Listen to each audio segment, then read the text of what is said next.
आज हम placebo effect के बारे में बात करेंगे। प्लेसिबो का मतलब होता है डमी ट्रीटमेंट, यानी मरीज को दवा न देके कुछ ऐसा दिया जाता है जो उसकी बीमारी से कोई संबंध नहीं रखता है। जैसे किसी मरीज को कोई परेशानी है और उसे दवा न दे करके उसे आयरन की टैबलेट, शुगर की टैबलेट या विटामिन की टैबलेट दे देते हैं और उसके बाद मरीज अच्छा महसूस करता है, वो शारीरिक रूप से और मानसिक रूप से अपने आप को बेहतर महसूस करता है, तो इसे प्लेसिबो इफेक्ट कहते हैं।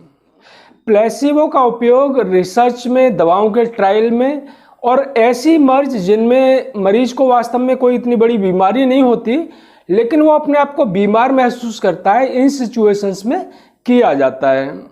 प्राचीन समय में ओझा, तांत्रिक, देसी इलाज करने वाले और वैद्य वगैरह होते थे, वो भी प्लेसिबो का ही उपयोग करते थे।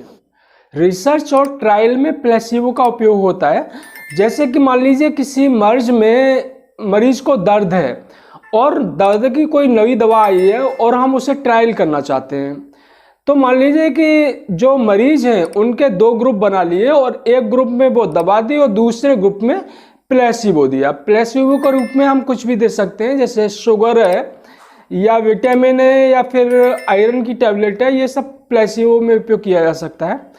तो अगर दोनों ग्रुप में एक जैसा ही इफेक्ट आता है तो फिर इसका मतलब है कि दवा उतनी कारगर नहीं है। मान लीजिए कि दवा देने के बाद में एक ग्रुप में एक सिग्निफिकेंट अंतर आया है प्लेसिबो ग्रुप से, प्लेसिबो में ठीक हुए हैं लेकिन दवा देने के बाद सिग्निफिकेंटली ज़्यादा ठीक हुए, तो इसका मतलब है कि वो दवा इस बीमारी में जो दर्द होता है उसके लिए एक अच्छी दवा है। तो ऐसे ही कई सारी दवाएं हैं जिनका जब ट्रायल किया जाता है तो उसमें एक प्लेसिबो ग्रुप भी रखा जाता है। उस समय जब आधुनिक मेडिकल साइंस है उसकी पहुंच लोगों तक नहीं थी और लोगों को इलाज के बारे में बहुत अच्छी जानकारी नहीं थी, तब ओझा, तांत्रिक, वैद्य और जो देसी इलाज करने वाले लोग हैं वो भी प्लेसिबो का उपयोग करते थे और करते हैं इस समय।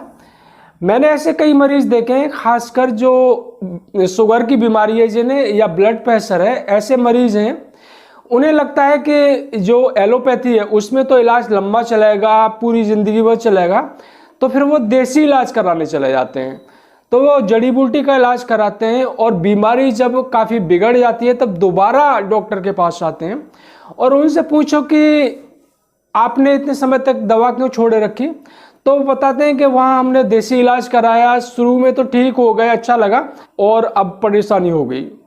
तो शुरुआत में मरीजों को फिजिकली और मेंटली अच्छा महसूस होता है और वो इस चक्कर में आ जाते हैं कि दवा से ठीक हो रहे हैं, वास्तव में वो प्लेसिबो इफेक्ट होता है। तो यही वजह है कि कोई भी तांत्रिक या ओझा कुछ भी नहीं करते हैं, वो मरीजों को अच्छा लगता है और वो दूसरे मरीज को बताते हैं और मरीजों की उनके पास भीड़ लग जाती है। पुराने ज़माने में कुछ बीमारियां होती थी, जैसे कि स्मॉल पॉक्स है, चिकन पॉक्स है। स्मॉल पॉक्स तो अब इरेडिकेट हो गई है। तो पहले लोग इन्हें छोटी माता और बड़ी माता कहते थे। तो इसमें वो किसी ओझा के पास जाते थे या गांव में भगत कहते हैं उनके पास जाते थे और वो नीम का एक टहनी लेते थे जिसे झाड़ा लगाना कहते हैं, उससे मंत्र पढ़ के वो उसको झाड़ा लगाते थे। इसके बाद कई सारे मरीज हैं उन्हें लगता था कि वो ठीक हो रहे हैं। तो ये दोनों ही सेल्फ लिमिटिंग बीमारी हैं, अपने आप ठीक होती हैं, तो इसकी वजह से भी वो ठीक हो रहे होते थे। लेकिन कई बार वो सेल्फ लिमिटिंग जरूर हैं लेकिन मरीज की केयर तो करनी पड़ती है ना, कि बहुत तेज बुखार है तो पैरासीटामोल देनी है, अगर बुखार लंबे समय तक रहेगा तो वो नुकसान पहुंचा सकता है। तो ऐसे में कई मरीजों को नुकसान हो जाता था, इवन उनकी जान चली जाती थी, लेकिन शुरुआत में उन्हें लगता था कि वो ठीक हो रहे हैं और इससे उन लोगों का ये कारोबार है वो चलता रहता था। ओझा, भगत और वैद्य और देसी इलाज करने वाले, इनका कारोबार चलता रहता था और इनका कारोबार आज भी अगर चल रहा है तो वो प्लेसिबो इफेक्ट के कारण ही चल रहा है। उम्मीद है वीडियो आपको पसंद आया होगा। वीडियो पसंद आया हो तो इसे लाइक करें और शेयर कर ज़्यादा से ज़्यादा लोगों तक पहुंचाएं। धन्यवाद।